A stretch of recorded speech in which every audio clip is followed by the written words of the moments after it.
Se você costuma divulgar e compartilhar fotos e vídeos de outras pessoas nas redes sociais ou em aplicativos de mensagens sem autorização delas, cuidado. Dependendo da situação, isso pode ser considerado crime.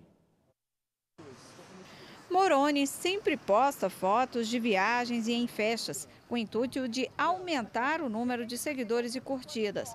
Ele não está nem um pouco preocupado com a superexposição nas redes sociais.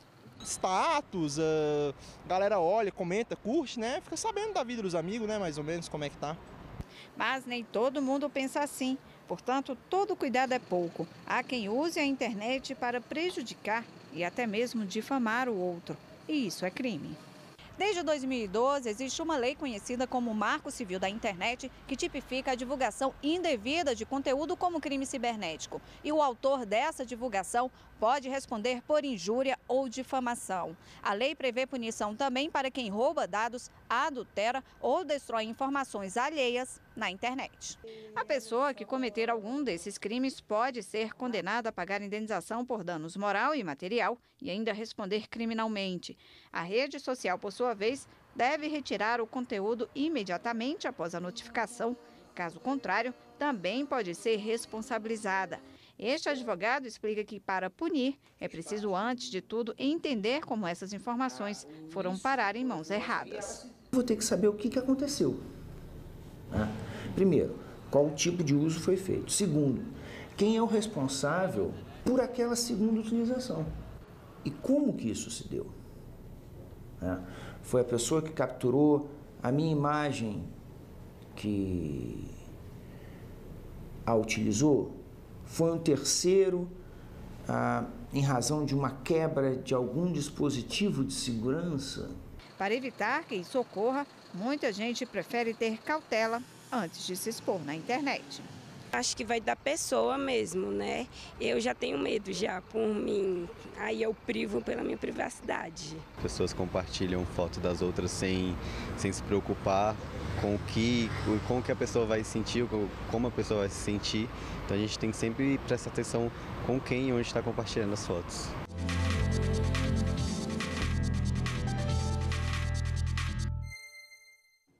E sobre o assunto, vamos conversar agora com o advogado especialista em direito digital, Franco de Oliveira. Boa tarde, doutor. Boa tarde. Obrigado pela sua presença. Obrigado pelo convite.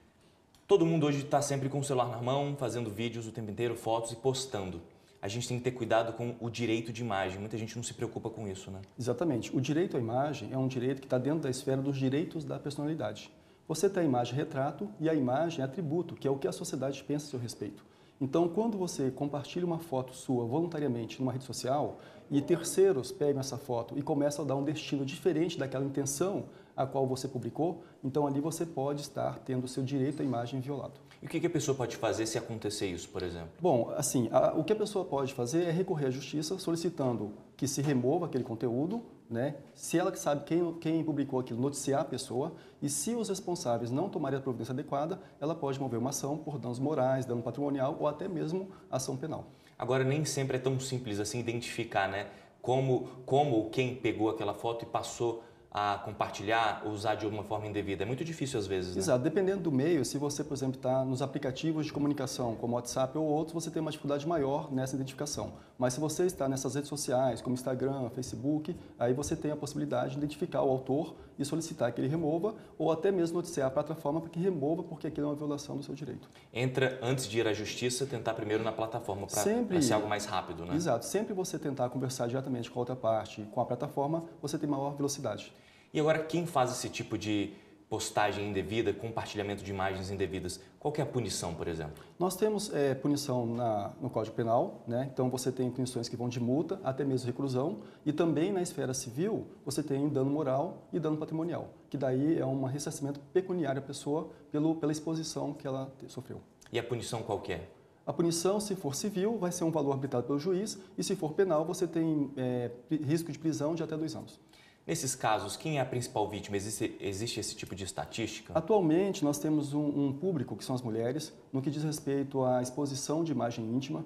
Os últimos dados do IPEA identificou que houve um crescimento de 170% desses casos de exposição de imagem íntima. Quando você tem a imagem íntima de uma mulher exposta, você atinge a dimensão dessa mulher em termos psicológico, em termos social, emocional e também econômico. A gente sabe, inclusive, casos até mais graves de mulheres que tiveram vídeos vazados, que tentaram suicídio ou até, de fato, chegaram ao suicídio mesmo. Exatamente. É bem delicado, às vezes as pessoas não pensam nessas consequências, né? Porque nós vivemos numa sociedade digital e a rede ela é construída para o não esquecimento. Você remover esse conteúdo depois da rede é muito complicado jurídica e tecnicamente. E a mulher, quando tem essa imagem exposta, psicologicamente, ela começa a desenvolver depressão, emocionalmente, ela começa a se sentir uma pessoa burra, socialmente, ela começa a ser isolada e economicamente, muitas vezes, ela é até demitida do trabalho.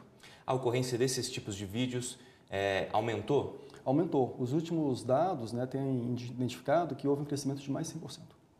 Existe também, a gente falou de vítimas que são as mulheres, mas também existe o bullying, por exemplo, nas escolas, existe o bullying virtual. Isso também acontece bastante. Exato. Inclusive, o Brasil tem uma legislação própria desde 2015, que é uma lei que chama-se Enfrentamento da Intimidação Sistemática, onde as escolas, agremiações e clubes devem promover ações para o enfrentamento da situação de bullying e cyberbullying. Ontem o Senado aprovou uma PEC que transforma o dado pessoal em direito fundamental. Isso é um passo em que sentido? Essa PEC ela tem uma grande importância porque recentemente o Brasil aprovou a Lei Geral de Proteção de Dados Pessoais. E a imagem é um dado pessoal porque permite identificar outrem. Essa PEC ela transforma o dado pessoal como um direito fundamental. Então, numa sociedade digital, uma sociedade que vive em rede tecnológica, a proteção desse dado pessoal é de grande relevância. Agora, como se proteger de uma possível invasão?